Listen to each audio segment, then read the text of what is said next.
Suppose இந்த ரெய்டெல்லாம் நடக்காமல் இருந்தால், இந்த மாதிரி இல்லாமல் ஒரு சூழலில் ஒரு நித்தி ஆயோக் கூட்டம் நடந்தால் மாண்புமிகு தமிழக முதலமைச்சர் முத்துவேல் கருணாநிதி ஸ்டாலின் போவாரா? நீங்கள் சொல்கிற ஆகாஷ் பாஸ்கரனும் ரதீஷ் இவங்க இருக்காங்க, அவங்கெல்லாம் இவங்களுக்கு குடும்பத்துக்கு நெருக்கமானவர் இல்லைன்னு ஒரு வார்த்தை வரல. ஆர்எஸ்எஸ் தலைவர்களை மூலமாக திராவிட முன்னேற்ற கழகம் மத்தியில் உள்ள பெரிய தலைகளை சந்தித்திருக்க நெருங்கி இருக்க வாய்ப்பு உண்டு. ஆனால் ஒன்று கவனிக்கணும், நிதி ஆயோக் கூட்டத்துக்கு போனவர் பிரைம் மினிஸ்டர் சந்திக்கிறதுக்கு அவகாசம் கேட்டிருக்காங்க. ஆசியாவிலேயே அதிநவீன தூக்குப்பாலம் அப்பேற்பட்ட ஒரு திட்டம் உங்கள் மாநிலத்துக்கு கொடுத்துருக்காங்கன்னா நீங்கள் வந்திருக்க வேண்டாமா? அதை புறக்கணித்தது ஏன்? அவங்களுடைய நோக்கம் உதயநிதியை டார்கெட் பண்ணணும். இதையே நாங்கள் மோடி வந்தாலும் பயப்பட மாட்டோம், ஈடி வந்தாலும் பயப்பட மாட்டோம் அங்கே சொன்னாங்களா? அப்படிலாம் வீராவசரம் பேசணும். எதுக்கு இந்த நேரத்தில் பேசணும்? அதை வரும்போது காட்டுங்களேன். அவ்வளோ மோடிக்கு பயப்படாதவங்க, ஈடிக்கு பயப்படாதவங்க ஏன் உங்கள் ஆட்கள் 2 பேர் தலைமறைவாக இருக்காங்க? எங்கே இருக்காங்கன்னு சொல்லுங்களேன்.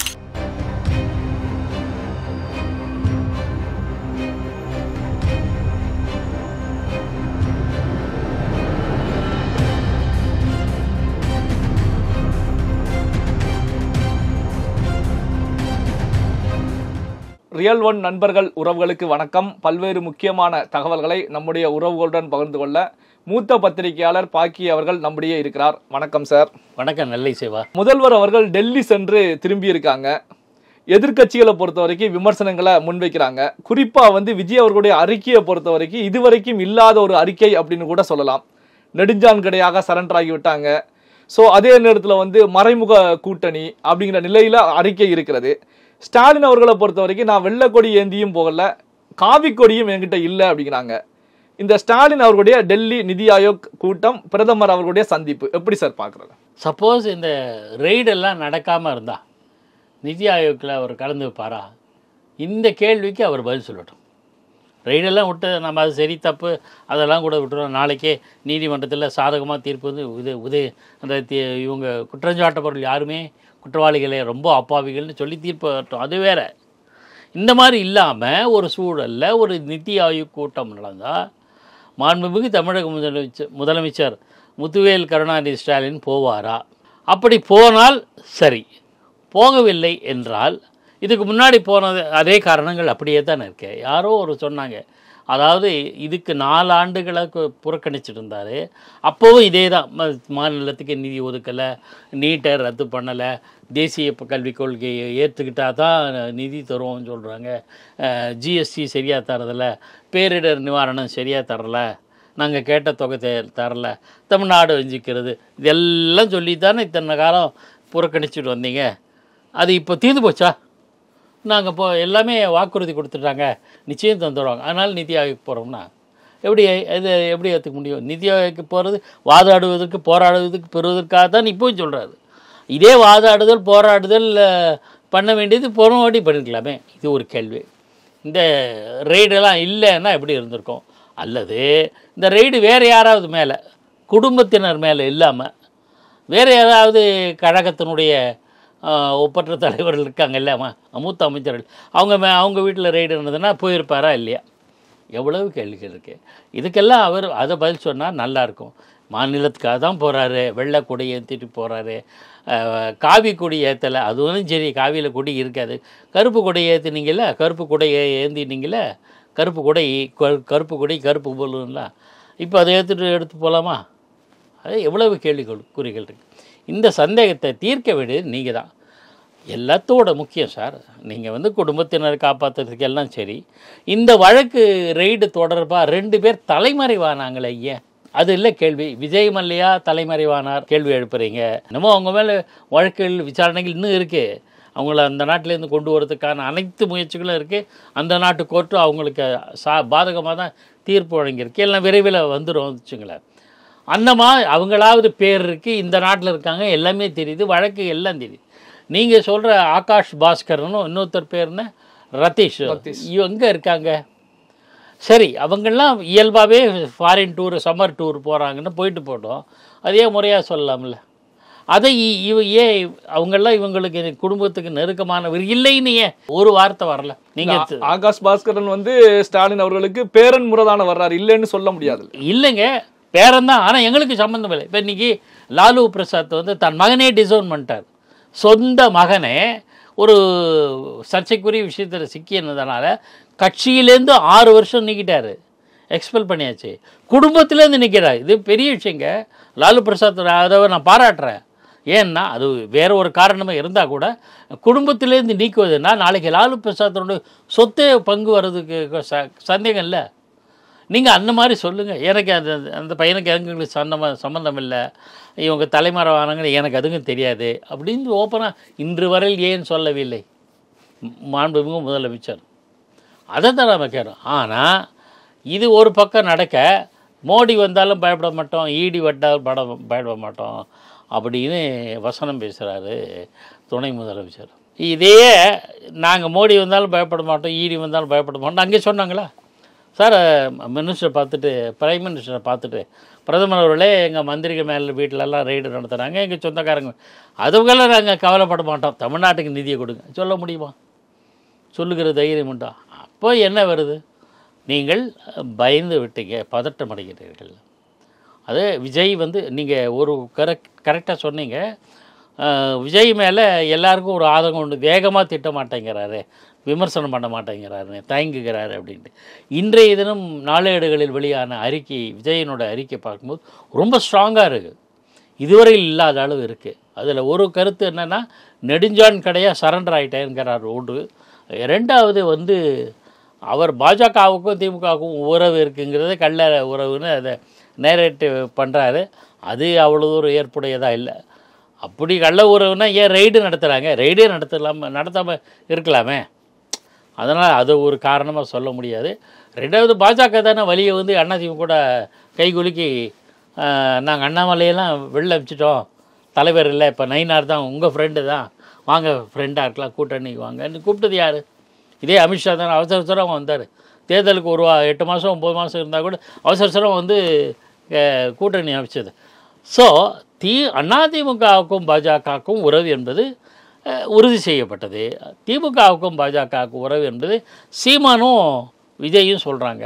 அதுக்கு என்ன காரணமோ ஏதேனும் அரசியல் பின்னணி இருக்கும், அல்லது திமுகவை ஒரு பதற்றமான சூழலில் வைப்பதற்கோ, அல்லது இதுபோன்ற ரெய்டுகளால் திமுகவும் அந்த பக்கம் போயிடும் என்ற சந்தேகத்தை கூட்டணி கட்சிகள், திமுகவோட கூட்டணி கட்சிகள் இருக்குல்ல, நாளைக்கு காங்கிரஸ் நினைப்பாங்கன்னு, திமுக எப்போ நம்மளை விட்டு போனாலும் போயிடும் அப்படின்னு காங்கிரஸ் நினைக்கக்கூடும், விடுதலை சிறுத்தைகள் நினைக்கக்கூடும், மற்ற கட்சிகள் நினைக்கக்கூடும். ஸோ அவர்கள் வந்து திமுக மீதான சந்தேகத்தை அதிகரித்து கொண்டு வெளியே வருவது தெரியாது, நமக்கு தெரியாது. ஆக இதற்காக இந்த ஒரு நேரட்டிவ் வந்து சீமானும் இப்போது விஜயும் செய்கிறார்களோ அப்படின்னு நான் பார்க்குறேன். ஓகே, கூட்டி கழித்து பார்த்தா எல்லாமே தெரிஞ்சு போச்சுப்போ. இனிமேல் வந்து முழுதும் நனைஞ்ச பிறகு முக்காடு இது இருக்குது. சிஎம் ஸ்டாலின் அவர்கள் மோடி அவர்களை நேரடியாக சந்தித்த நிகழ்வு, இப்போ வந்து நிதி ஆயோக் கூட்டத்தில் கலந்துட்டு ஸ்டாலின் அவர்கள் வந்திருந்தாங்க அப்படின்னா அந்த கூட்டத்தில் கலந்துக்க சென்றிருக்கார் அப்படின்னு பார்க்கப்படும். பிரதமர் மோடி அவர்களை தனிப்பட்ட முறையில் சந்தித்து பேசியிருக்காங்க. இதற்கு ஸ்டாலின் அவர்கள் விளக்கம் கொடுத்தாலும், அதாவது தமிழ்நாடு வந்து 10% வளர்ச்சியை எட்டி இருக்கிறது, ஒரு நாட்டுடைய வளர்ச்சி மாநிலங்களுடைய பங்குல தான் இருக்கிறது, அதனால தான் நான் கலந்துக்கிட்டேன், பிஎம் சந்தித்து பேசினேன் அப்படின்னு விளக்கம் கொடுத்தாலும், ஸ்டாலின் அவர்கள் பிஎம் அவர்களை சந்திப்பதற்கு பின்னணியில் RSS இருந்தது அப்படின்னு செய்திகள் வந்துட்டு இருக்கு. அது உண்மையா எப்படி பார்க்குறீங்க? இருக்கலாம். ஏன்னா இவங்களுக்கு திமுகவுக்கு ஒரு பழக்கம் உண்டு சார், யாரை அப்ரோச் பண்ணால் சரியாக இருக்கும். ரெய்டை வந்து அடக்கி வாசிக்கிறதுக்கு யார் அப்ரோச் பண்ணோம்? டெல்லியில் பார்க்கணும், பிரைம் மினிஸ்டர் போய் காலில் விடணும். அல்லது அது ஒரு பக்கம். பிரைம் மினிஸ்டர் பிடிக்கணும்னா யார் பிடிக்கணும்? அவங்களுக்கு பாஜகவுக்கு நெருக்கமானது யார்? ஆர்எஸ்எஸ் சொன்னால் அவங்க கேட்பாங்க, இதுதானே யதார்த்தம். ஸோ ஆர்எஸ்எஸ் பிடி, ஆர்எஸ்எஸ் தலைவர்கள் மூலமாக தமிழ்நாட்டில் இருக்கிற ஆர்எஸ்எஸ் தலைவர்கள் அப்படி போகலாம். இது இயல்பு. யாரை அப்ரோச் பண்ணால் நமக்கு காரியம் ஆகுன்றதுக்காக. ஆகையினால ஆர்எஸ்எஸ் தலைவர்களை மூலமாக திராவிட முன்னேற்ற கழகம் மத்தியில் உள்ள பெரிய தலைகளை சந்தித்திருக்க, நெருங்கி இருக்க வாய்ப்பு உண்டு. ஆனால் ஒன்று கவனிக்கணும், நிதி ஆயோக் கூட்டத்துக்கு போனவர் அந்த கூட்டத்தில் பொதுவாக பேசிட்டு பிரைம் மினிஸ்டர் சந்திக்கிறதுக்கு அவகாசம் கேட்டிருக்காங்க. அது கிடச்சதா தெரியல. தனிப்பட்ட முறையில் சந்திப்பு இல்லை. தனிப்பட்ட முறையில் பின்னாடி இன்ஃபார்மலாக சந்தித்து பேசுவார்ல, 1-to-1 கொஞ்ச நேரம் ரேவந்த் ரெட்டியோட பேசுவார், கொஞ்ச நேரம் சந்திரபாபு நாயுடுவோட பேசுவார், கொஞ்ச நேரம் ஸ்டாலினோட பேசுவார், அவ்வளோதான். மம்தா பானர்ஜி இருந்தாலும் மம்தா பானர்ஜி தனியாக சந்திச்சிருப்பார், நிதிஷ் இருந்தாலும் நிதிஷோட பேசியிருப்பார், பினராயி விஜயன் இருந்தாலும் பினராயி விஜயனோட பேசியிருப்பார். ஒரு கேள்வி கேட்குறேன், எல்லாம் ரைட்டு, நீங்கள் அந்த விஷயத்தை அரசியல் வேறு அரசாங்கம் வேறுன்ற பார்வையோடு தான் நீங்கள் பிரதமரை பார்த்து நிதி கேட்குறீங்க. பிரதமரே ஒரு அரசு நிகழ்ச்சி கலந்து கொள்வதற்காக தமிழ்நாட்டுக்கு வந்தார். அந்த கூட்டத்தை ஏன் புறக்கணித்தீர்கள்? பாம்பன் புதிய பாலம், அதிநவீன பாலம், ஐ திங்க் ஆசியாவிலே அப்படி ஒரு தூக்கு பாலம் முதல் முறையாக அமைக்கப்பட்டதாக டெக்னாலஜி வல்லுநர்கள் சொல்கிறாங்க. அதுக்கு பிரதமரே வந்திருக்கார். வந்தவர் அந்த திட்டம், அதுவே பல கோடி அளவிலான திட்டம், அதை செயல்படுத்திருக்காங்க. அது மட்டும் இல்லாமல் அந்த கூட்டத்தில் பங்கேற்ற பாரத பிரதமர் தமிழ்நாட்டுக்கு எத்தனை லட்சம் கோடிகள் திட்டங்களுக்கு நிதி கொடுத்துருக்கோம் அப்படின்னு விரிவாக பேசுகிறாரு. அந்த கூட்டத்திலே நீங்கள் சென்று ஏன் இதெல்லாம் பேசலை? நிதி ஆயோக் கூட்டத்தில் பேசுறதுக்கு முன்னாடி இதையும் பேசியிருக்கலாம்ல. அப்போது ஏன் புறக்கணித்தீர்கள்? இந்த கேள்விக்கு பதில் சொல்லுவாரா? நான் ஏன் அதை சொல்கிறேன்னா, கேரளத்தினுடைய முதலமைச்சராக இருந்த பினராயி விஜயன் விழிஞம் துறைமுகத்தில் நடந்த ஒரு நிகழ்ச்சியில் பாரத பிரதமர் பங்கேற்று தொடங்கி வைக்கிறார். அந்த நிகழ்ச்சியில் பிரதானமாக பிரதமர் பக்கத்தில் இப்போ முதலமைச்சர் பினராயி விஜயன் அமர்ந்திருக்கிறார். மார்க்சிஸ்ட் கட்சியும் பாஜக கட்சியும் எந்த காலத்திலும் ஒட்டு சேரவே முடியாது. திமுக பாஜக சேர்றதுக்கான சாத்தியக்கூறு கூட இருக்குது, இதுக்கு இல்லை. அப்பேற்பட்ட மார்க்சிஸ்ட் கட்சியை சேர்ந்த முதலமைச்சர் பாரத பிரதமர் நரேந்திர மோடி பங்கேற்ற கூட்டத்தில் பங்கேற்கிறார். என்ன காரணம்? மாநில நலன், நம்ம மாநில நலன். நம்ம மாநிலத்தில் ஒரு அழகான மிகச்சிறந்த ஒன் ஆஃப் தி பெஸ்ட் துறைமுகம் வருது இந்த பார்வையோடு, அதில் கலந்துக்கிறார். நீங்கள் இந்தியாவிலே ஆசியாவிலேயே அதிநவீன பாலம் என்று தூக்கு பாலம் என்று சொல்கிறார்கள். அப்பேற்பட்ட ஒரு திட்டம் உங்கள் மாநிலத்துக்கு கொடுத்துருக்காங்கன்னா நீங்கள் வந்திருக்க வேண்டாமா? அதை புறக்கணித்தது ஏன்? நிதி புறக்கணிக்காதது ஏன்?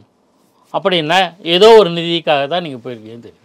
இப்போ ஸ்டாலின் அவர்களுடைய டெல்லி பயணம், பிரைம் மினிஸ்டர் சந்தித்து பேசியது, இதன் மூலமாக தேர்தல் வரைக்கும் திமுகவுக்கு ஏதாவது நெருக்கடி ஏற்படாது, அதற்கான சொல்யூஷன் கிடைத்து விட்டது அப்படின்னு பார்க்கலாமா? அதெல்லாம் எனக்கு தெரிஞ்சு நடக்காது. நான் நினைக்கிறேன் இது அப்படியே போயிட்டுருக்கும். அதில் கொஞ்சம் நாள் அடக்கி வாசிப்பாங்க, அவ்வளோதான். அதில் கோர்ட்டுக்கும் போயிருக்காங்கல்ல, ஆகையினால் கொஞ்சம் அடக்கி வாசிப்பாங்க. கொஞ்ச நாள் கழிச்சு ஆதாரங்கள் கிடச்ச உடனே மாட்டிப்பாங்க எவ்வளோ இருக்குது. அதனால் இது உடனடி தீர்வெல்லாம் எட்டப்படாது. அவங்களுடைய நோக்கம் சம்பந்தப்பட்டவர்களை பிடித்து டார்கெட் பண்ணணும், உதயநிதியை டார்கெட் பண்ணணும், அதுதான் நோக்கம். அது எந்த அளவுக்கு நகருதுன்னு வேண்டும்னா இந்த நித்தி ஆயோக் பிரதமர் சந்திப்பு, கோர்ட்டு வழக்கு போன்றவை காரணம் தாமதமாகலாம். நிச்சயமாக முடியுமான்னு தெரியாது. அது தாமதம் மட்டுமே காரணமாக இருக்கும். தேர்தல் காலம் வரையில் இழுத்தடிக்கப்படும். ஒருவேளை அவங்க கொஞ்சம் டவுன் பண்ணிட்டாங்கன்னா, குரலை தாழ்த்திக்கிட்டாங்கன்னா அப்படியே போகும். மறுபடியும் இது பண்ணாங்கன்னா பிரச்சனைக்கு வரும். ஆனால் அதுக்கான அறிகுறி தான் தெரியுது. மறுநாளே உதயநிதி ஸ்டாலின் ஈடிக்கும் பயப்பட மாட்டோம் அப்படிங்கிறார். அடிமை இல்லை அப்படிலாம் வீராவசரம் பேசணும். எதுக்கு இந்த நேரத்தில் பேசணும்? அதை வரும்போது காட்டுங்களேன். அவ்வளோ மோடிக்கு பயப்படாதவங்க, ஈடிக்கு பயப்படாதவங்க ஏன் உங்கள் ஆட்கள் 2 பேர் தலைமறைவாக இருக்காங்க? எங்கே இருக்காங்கன்னு சொல்லுங்களேன், எந்த ஊரில் இருக்காங்கன்னு சொல்லலாம் இல்லையா? ஆக இந்த கேள்விகளுக்கெல்லாம் ஏராளமான கேள்விகளுக்கு பதில் சொல்ல முடியாமல் தான் இருக்காள் திமுக. பல்வேறு முக்கியமான தகவல்களை நம்முடைய உறவுகளுடன் பகிர்ந்து கொண்டதற்கு நன்றி சார். ரியல் ஒன் தொலைக்காட்சிக்கு நெஞ்சார்ந்த நன்றி.